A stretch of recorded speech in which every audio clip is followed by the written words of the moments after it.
الأنبياء والمرسلين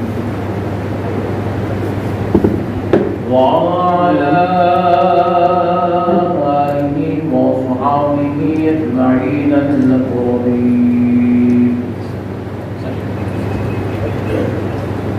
أشهد أن لا إله إلا الله وحده لا شريك له وأشهد أن سيدنا ونبينا ومولانا محمدا عبده ورسوله. أما بعد فأعوذ بالله من الشيطان الرجيم. بسم الله الرحمن الرحيم. ومن يشاقق الرسول من بعد ما تبين له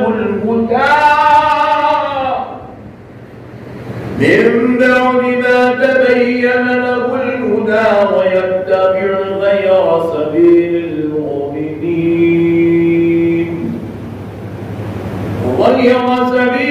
نوله ما تولى ونصله جهنم وساءت مصيرا.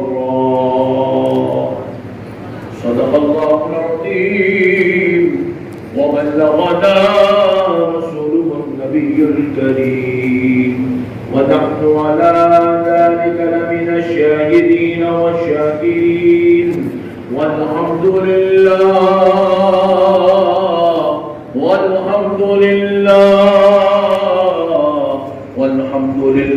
رب العالمين. محترم سامعین کرام، معزز بزرگ حضرات اور نوجوان ساتھیو، یہ اللہ تبارک و تعالیٰ کا لاکھ لاکھ شکر و احسان ہے. اس کے پیارے حبیب رحمت للعالمین صلی اللہ علیہ وآلہ وصحبہ وسلم کی کچھ عنایت ہے. اس بابرکت نورانی اجلاس میں حضور سیدنا امام اعظم ابو حنیفہ رضی اللہ تعالی عنہ کی یاد میں آپ کے مناقب و مراتب، مقاموں اور درجات پر گفتگو کرنے کے لیے ہم سب کو یہاں پر حاضر ہونے کا موقع اور شرف نصیب ہوا ہے. اللہ تبارک و تعالیٰ کا لاکھ لاکھ شکر و احسان ہے. اس کے پیارے حبیب علیہ السلام کی لطف و عنایت ہے کہ اللہ رب العزت نے اس مبارک توفیق سے ہم کو مالا مال فرمایا. ایک بار آپ آواز بلند درود شریف پڑھ لیں.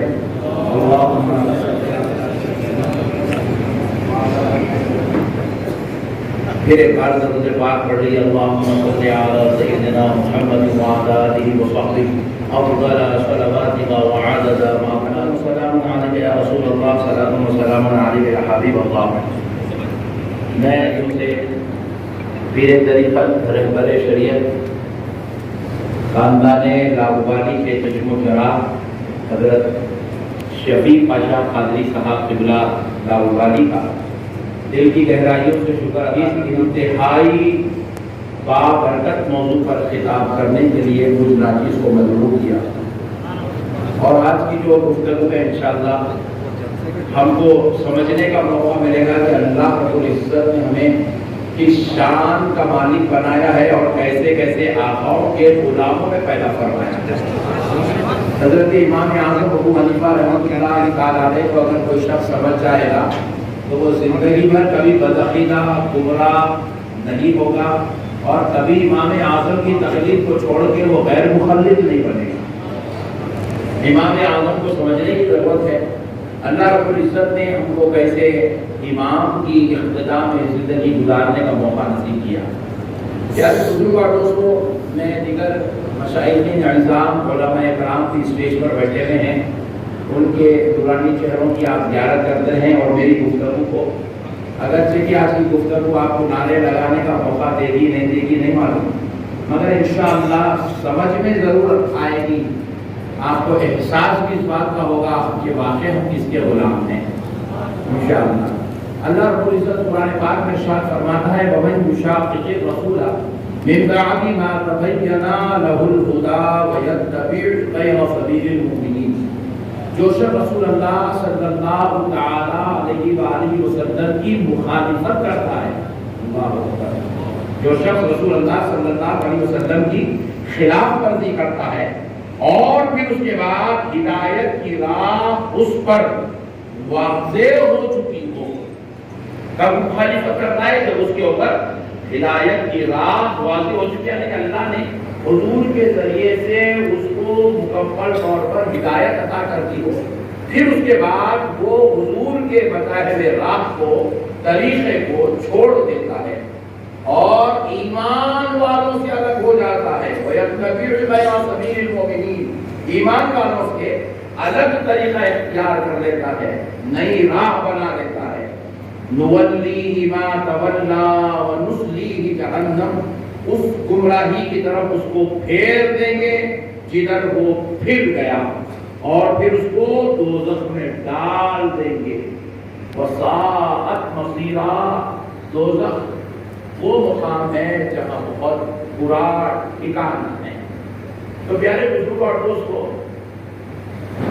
اب یہ جو ائمہ کرام ہیں، امام اعظم ابو حنیفہ، امام شافعی، امام مالک، امام حنبل، انہوں نے ایک ایک چیز کو آسان کر کے امت کے سامنے پیش کر دیا، کیونکہ حضور صلی اللہ علیہ وسلم کی زندگی میں سنت بھی ہے، حکمت بھی ہے، سبحان اللہ، حضور کی زندگی میں سنت بھی ہے، حکمت بھی ہے۔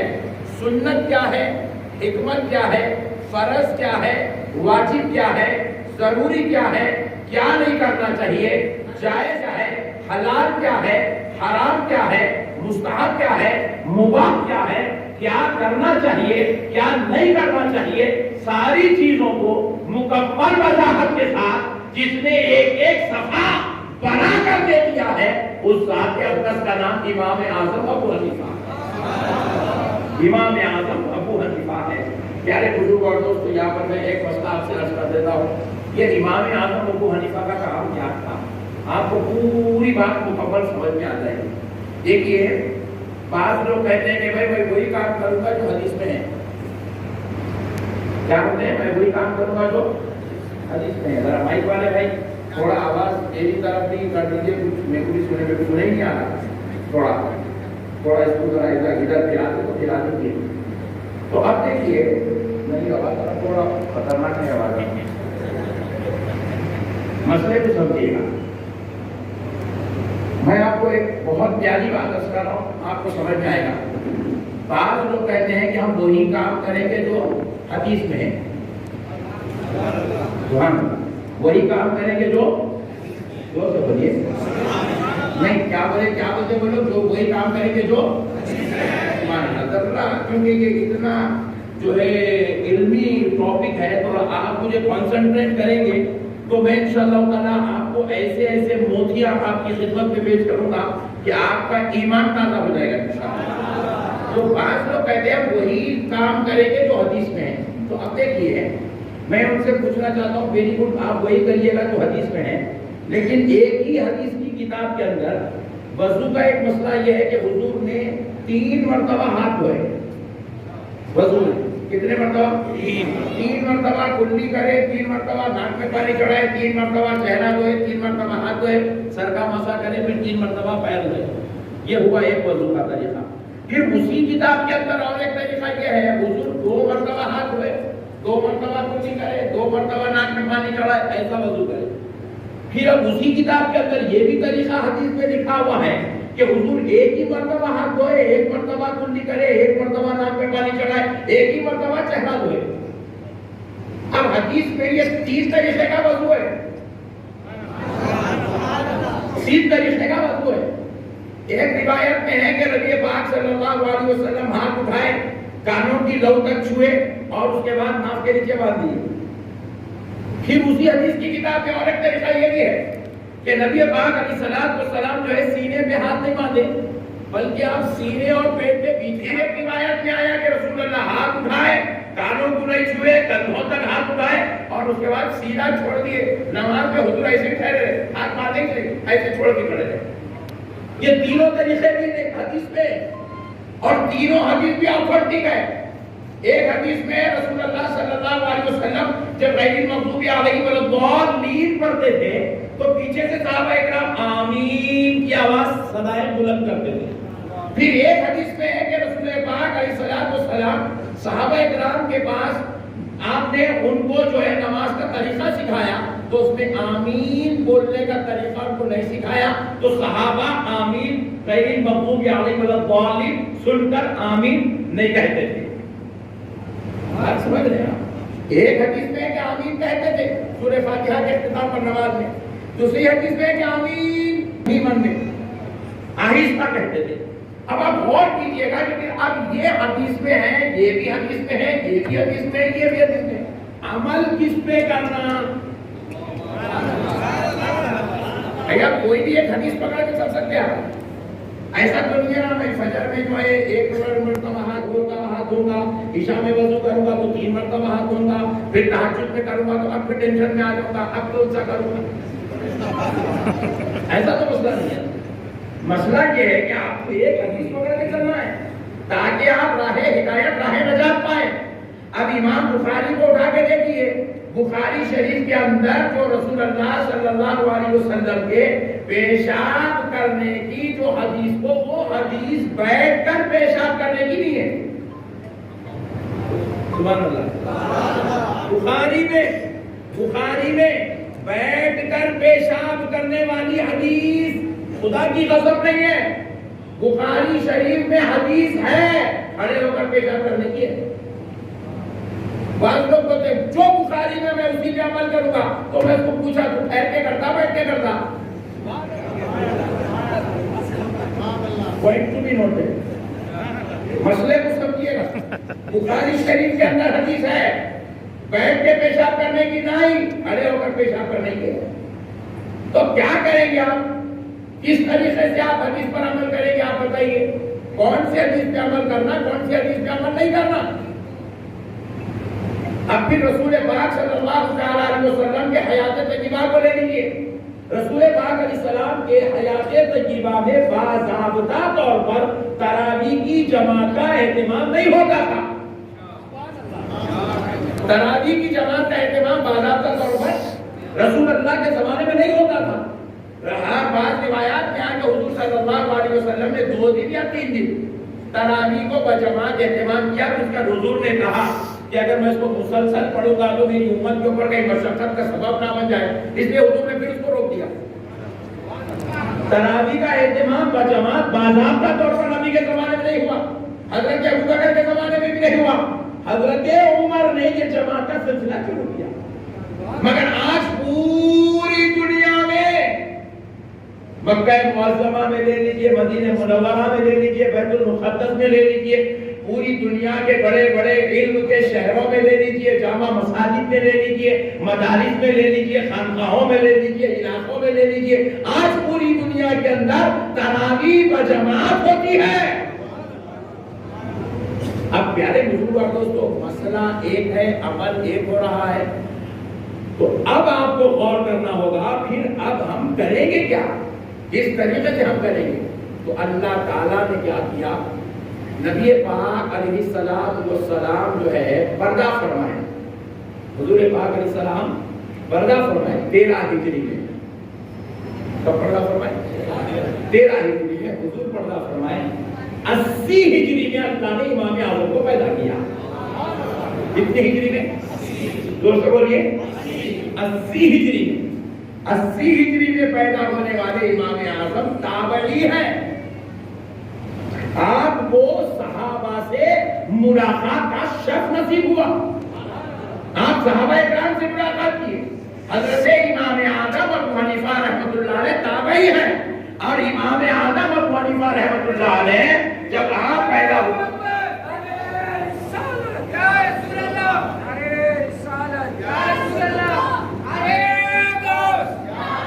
Hey!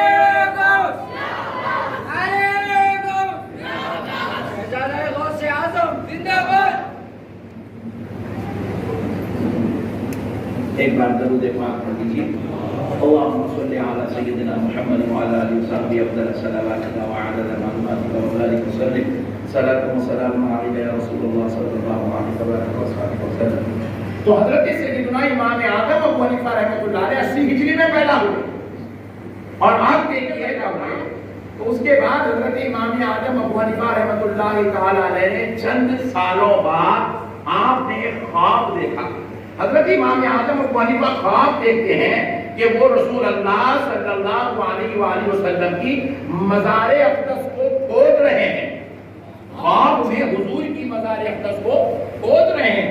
جب آپ نے ایسا خواب دیکھا تو آپ بڑے پریشان ہوئے اور آپ نے اپنے اس وقت بہت بڑے امام تھے, ان کے پاس بھیجا. ان کا نام تھا ابن سیرین, بزرگوں میں سے بھی تھے اور بڑے علم کے مائے ناز بزرگ مانے جاتے تھے.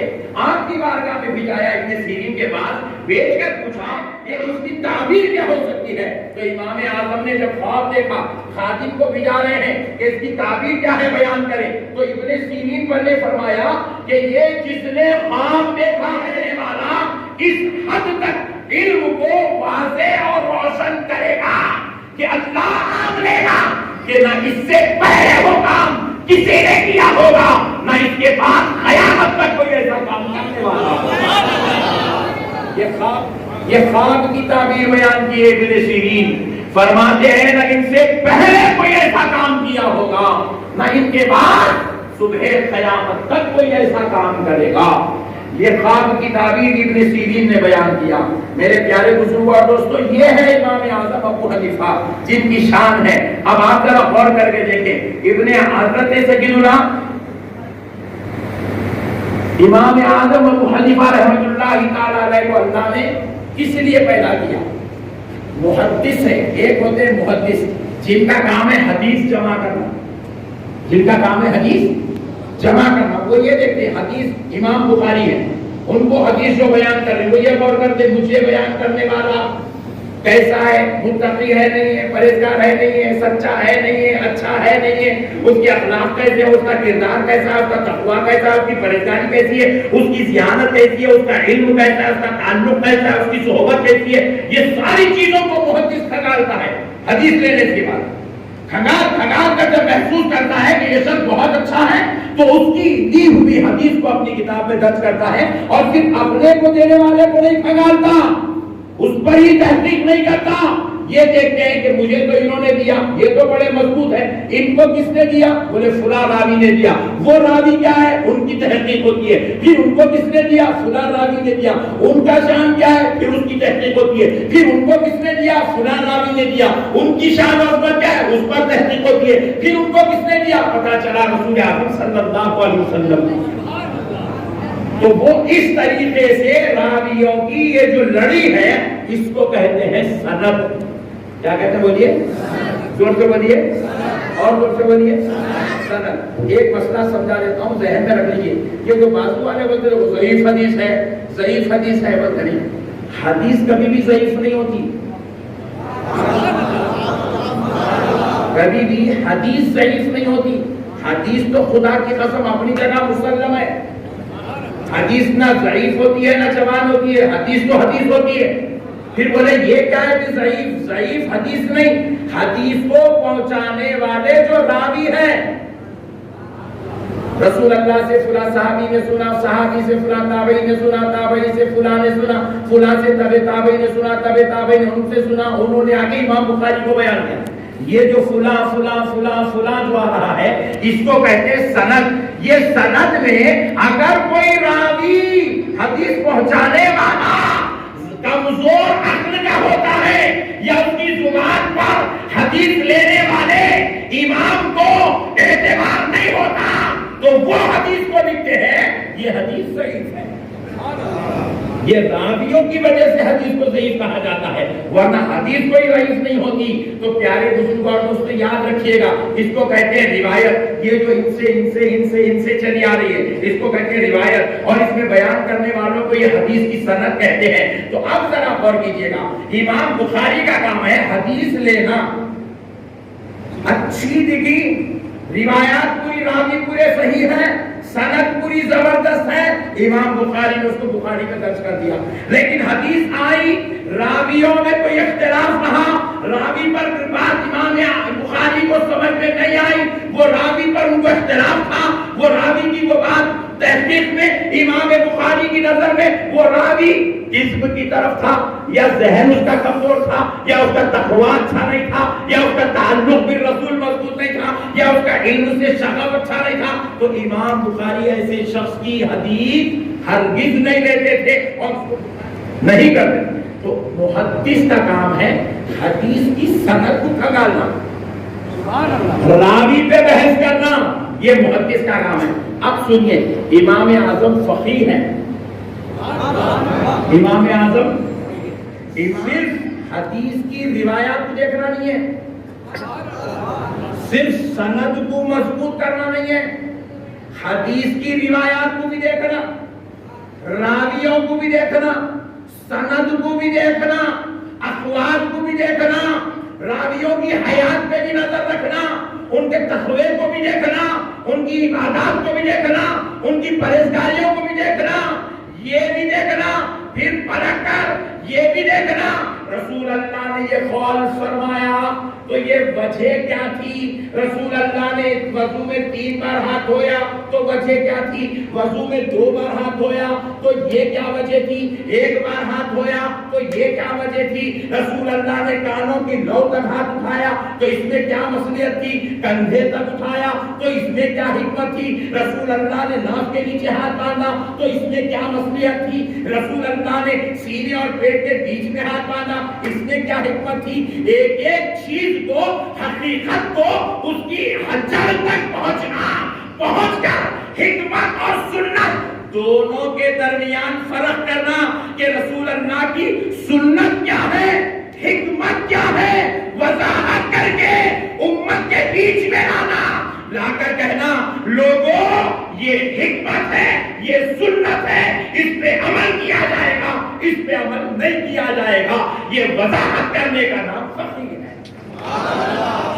مسئلے کو اس کی بال کی کھال نکال کے پیش کرنا، یہ فقیہ کا کام ہے، یہ محدث کا کام نہیں ہے. یہ محدث کا کام ہے حدیث لینا، سمجھ نہیں کرنا کون سی حدیث ناسخ ہے، کون سی منسوخ ہے، کون سی حدیث کے اوپر ہم جو ہے عمل کریں گے، کون سی حدیث پہ عمل نہیں کریں گے. عمل کریں گے تو کب کریں گے، کب نہیں کریں گے.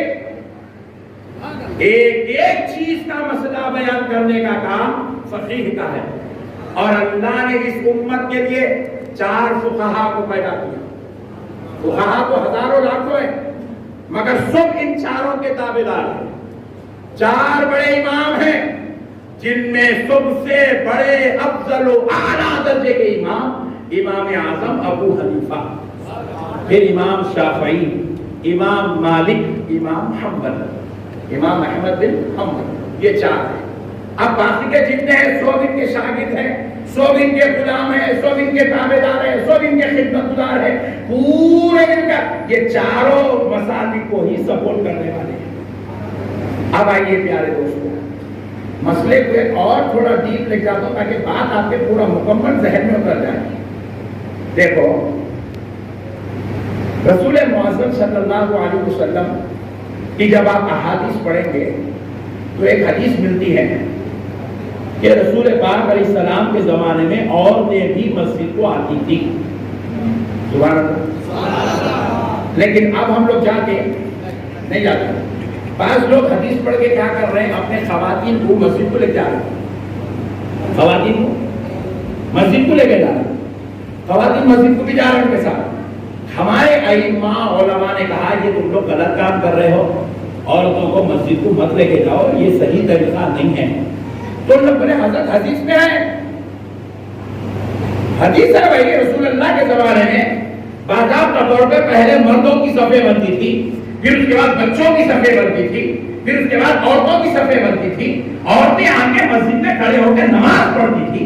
اتنی حدیثیں پڑھی ہوئی ہے اور آپ کہہ رہے ہیں کہ مسجد میں عورت کو مت لے جاؤ، آپ حدیث کے خلاف جا رہے ہیں. تو ہمارے بزرگوں نے جواب دیا نادان، تو نے صرف ایک حدیث پڑھا ہے جس میں عورتوں کو لانے کا حکم ہوا ہے، تو نے وہ حدیث نہیں پڑھا جس میں منع ہونے کا ذکر ہوا ہے.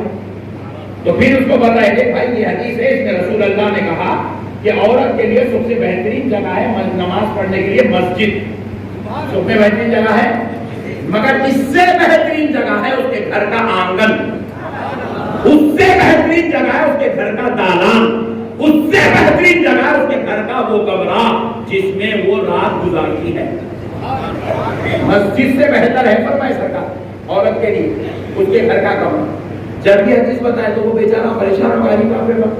ایک حدیث میں عورتوں کو لاؤ بول کے جاتے کہ صفے کیسی بنانا وہ بھی لکھا ہوا ہے، دوسری حدیث میں ہے کہ مسجد سے بہتر آنگن، آنگن سے بہتر حجرہ لکھا ہوا ہے. بڑا پریشان ہو گیا. پریشان ہو کے اس نے کہا پھر حضرت کیا جائے؟ تو ہم نے کہا چل کسی مولوی کی بارگاہ میں نہیں چلتے ہیں، اس کی بارگاہ میں چلتے ہیں. اللہ نے جس کو اسی کام کے لیے پیدا کیا، جس کا نام امام اعظم ابو حنیفہ رکھا گیا ہے، امام اعظم کی بارگاہ میں چل کر پوچھا گیا اے امام بتاؤ آخر یہ مسئلہ کیا ہے؟ تو امام اعظم سے ہم کیوں پوچھ رہے ہیں؟ ہم امام بخاری سے کیوں نہیں پوچھ رہے؟ امام نسائی سے کیوں نہیں پوچھ رہے؟ امام ترمذی سے کیوں نہیں پوچھ رہے؟ امام ابو داؤد سے کیوں نہیں پوچھ رہے؟ امام ابن ماجہ سے نہیں پوچھ رہے؟ کیوں نہیں پوچھ رہے؟ کیونکہ ان کا کام ہے حدیثوں کو جمع کرنا، مسئلے بیان کرنا. یہ محدثوں کا کام نہیں، مسئلے بیان کرنا فقہاء کا کام ہے، امام اعظم کا کام ہے، امام شافعی کا کام ہے. تو ہم نے امام اعظم سے پوچھا حضور ذرا بتا دیں آخر مسئلہ کیا ہے؟ تو امام اعظم اب ایک ایک چیز کھول کے بتاتے ہیں.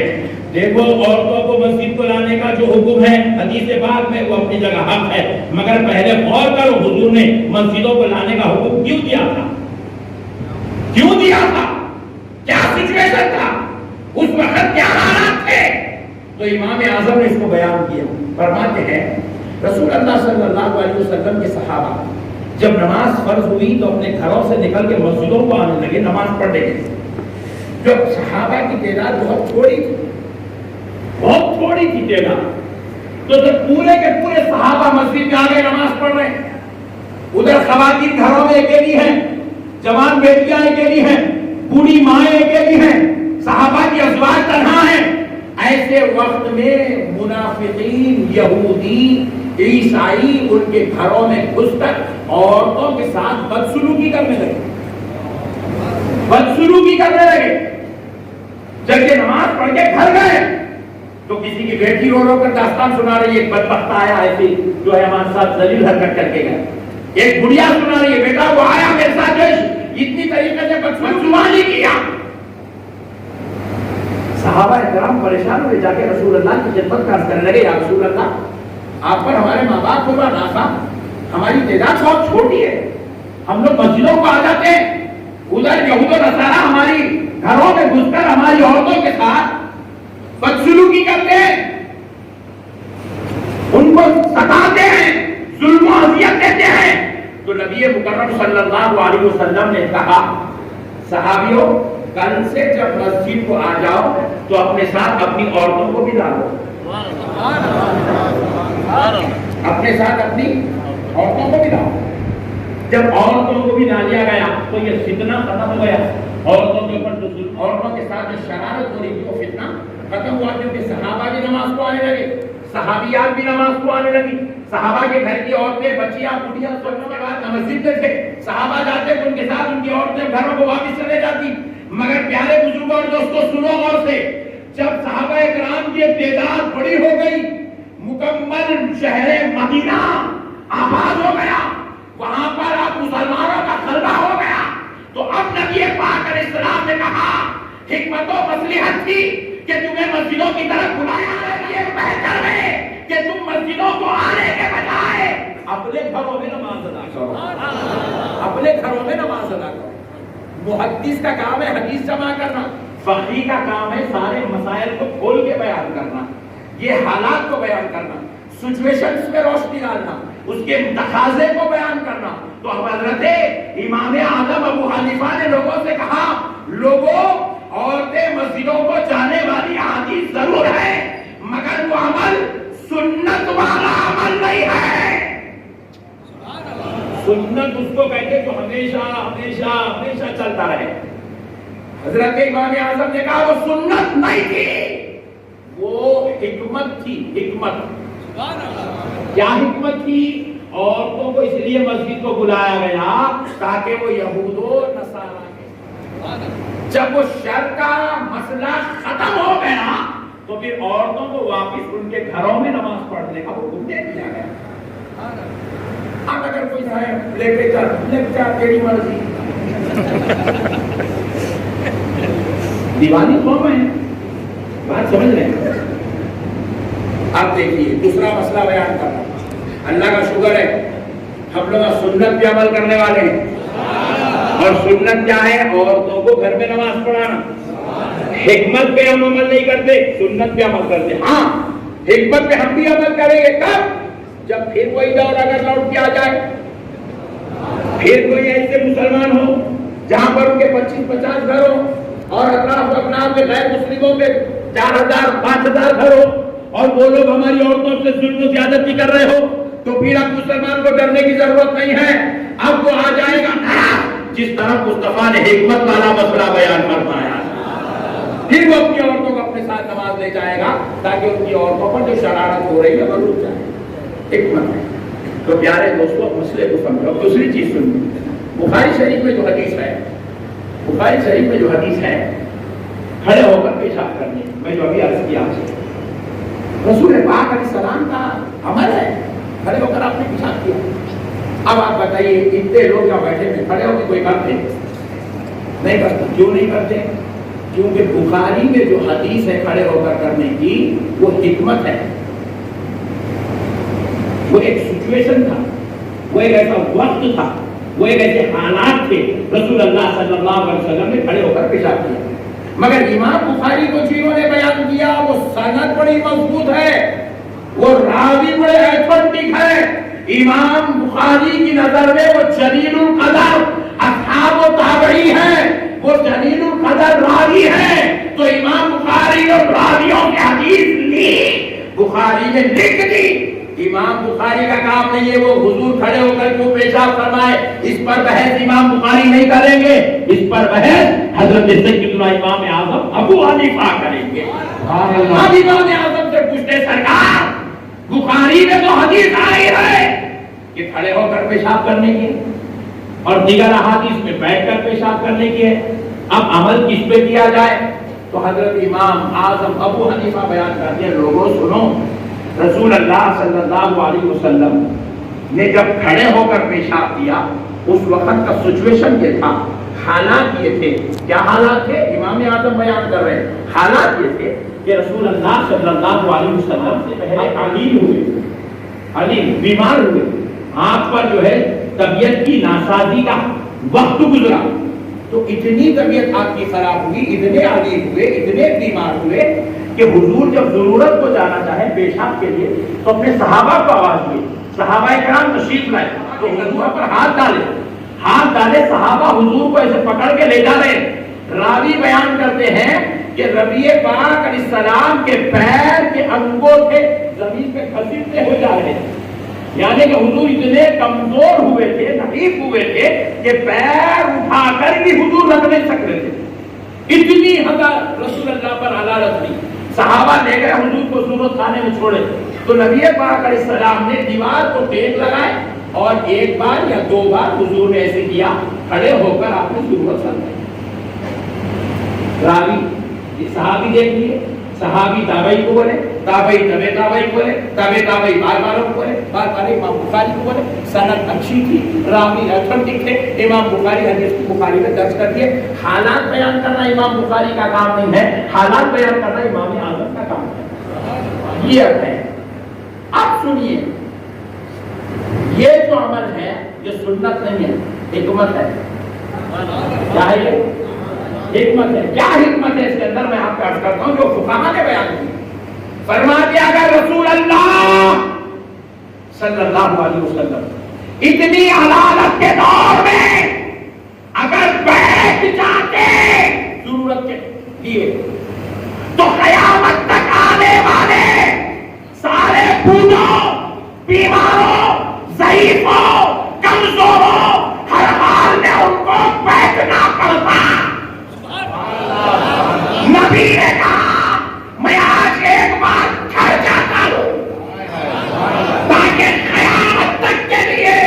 میری امت کے بوڑھوں کو بیماری کی حالت میں کھڑے ہو کر ضعیفی کی عمر میں کھڑے ہو کر پیشاب کرنے کا عذاب نہیں ہوگا، ثواب عطا کیا جائے۔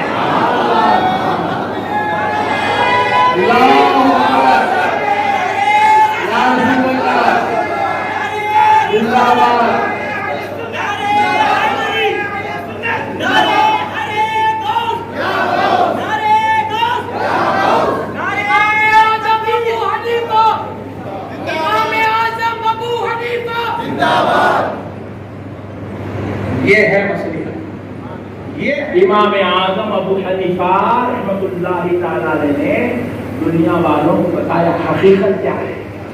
اس لیے اللہ نے امام کو پیدا کیا تاکہ دین مصطفیٰ کو تم کھنگال کر صاف و شفاف کر کے پیش کر دو، تاکہ یہ امت کو اب تحقیق کرنے کی ضرورت نہیں ہے۔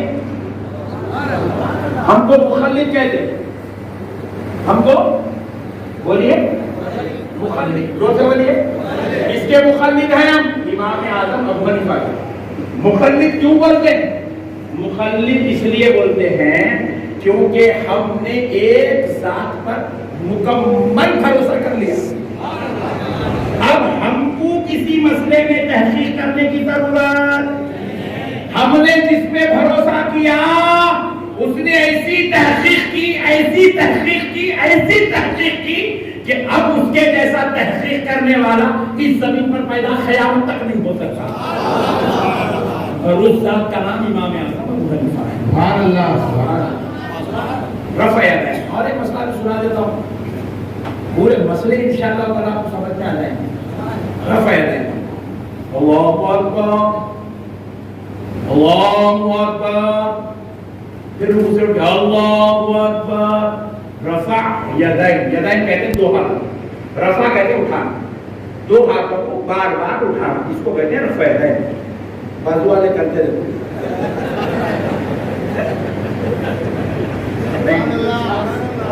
رفع یدین خدا کی قسم رسول اللہ کا عمل ہے، مگر سنت نہیں ہے، حکمت ہے۔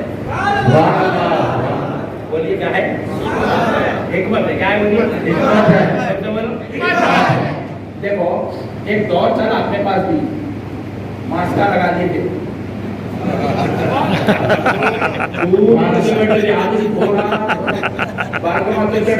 باہر جا کے کھا لینا تھا، پورا رگڑ کے نہارا، ہلدی کا دودھ پی رہا تھا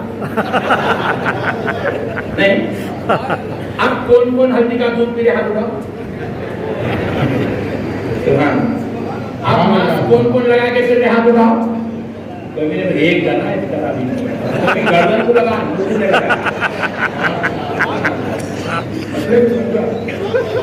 کو سمجھو کیوں لگائے سب ماسک؟ ایک دور آیا، ایک حالات آئے، ایک سچویشن آیا، وہ دور ختم، ماسک ختم، وہ دور ختم، سینیٹائزر ختم، وہ دور ختم، وہ ہلدی کا دودھ ختم، وہ کاڑے ختم، وہ ڈکاشن ختم، وہ سوٹ ختم، سلنڈر ختم، دوا خانے بات سمجھیں، وہ ڈولے بھی نہیں دکھ رہے، ہر گھر کے سامنے میت کا ڈولا رکھا ہوا۔ بات سمجھ رہے ہیں؟ ایک دور ہوتا ہے، ایک سچویشن۔ اب وہ سچویشن میں ہم لوگ کیا کریں؟ نماز گھروں میں پڑھیں۔ اب کوئی آدمی آ کے ہمارے دیکھ لیا جا کے بول رہا انڈیا کے مسلمان بڑے بے وقوف ہیں، گھر میں نماز پڑھتے، ہم لوگوں نے تیری نڈلی مت دے، ہم لوگ غلط بات کر رہا ہے۔ ارے تم لوگ گھر میں، ارے میاں وہ کووڈ کا پیریڈ تھا، دیوانے مسجد میں نماز پڑھتے ہیں۔ بات سمجھ رہے ہیں؟ ایک سچویشن تھا، ایک حالات تھے، ایک تقاضا تھا، ایک وقت تھا، وقت ختم، وہ عمل ختم، وقت ختم، وہ سچویشن ختم۔ اب پولیس والے ڈنڈے لے کے نہیں پھرتے ہیں۔ مسئلے کو سمجھیے۔ اسی طرح کیا ہوا؟ رسول اللہ صلی اللہ علیہ وسلم کے زمانے میں جب ابتدائی دور تھا نماز کا، بالکل نماز فرض ہوئی، صحابہ کرام نئے لوگ مسجدوں کو آ رہے کر رہے، تو اس دور میں خالی مسلمان نماز کو نہیں آنا تھا، مسلمانوں کے بیچ میں کچھ منافقین تھے، ایک کافر کے ساتھ ہم بھی مسلمان ہیں، ہم بھی مومن ہیں، ہم بھی مسلمان ہیں بولتے تھے۔ تو ان لوگ کیا کر رہے تھے, نماز کو آتے آتے چھوٹے چھوٹے بت آپ بغل میں رکھ کے لا رہے تھے. سبحان اللہ. بت بغل میں رکھ کے لا رہے تھے. مسلمانوں کو بولتا ہوں مسلمانوں کو نماز فرض ہو گئی. اب ان لوگوں کو مجبوری, اب ہم کو بھی پڑھنا ہے, تو نہیں پڑھے تو معلوم ہو جاتا ہم لوگ دوسرے بولتے. تو ان لوگ کیا کر رہے, نماز کو آتے آتے کیا کر رہے, بتا رکھ کے لا رہے.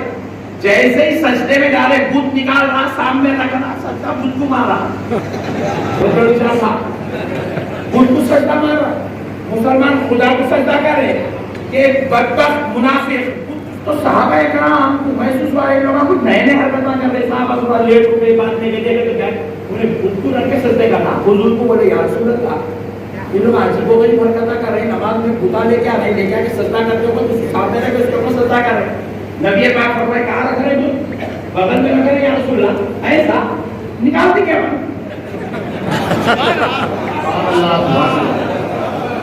رسول اللہ فرمائے نکال دیں گے, گرا دیں گے بتوں کو ان کے. بولے یا رسول اللہ کیسے گرائیں گے, جب بھی میں اللہ اکبر کہوں تم لوگ ہاتھ اٹھانا شروع کرو.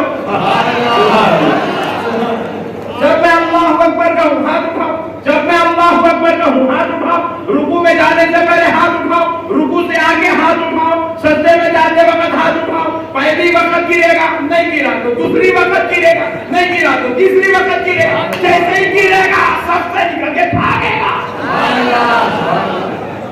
حکمت ہے, حکمت ہے, حکمت. اب کیا ہوا, یہ دور ختم ہو گیا. جیسے کووڈ کا دور ختم ہو گیا, یہ بت لانے کا دور بھی منافقوں کی شرارت کا ختم ہو گیا.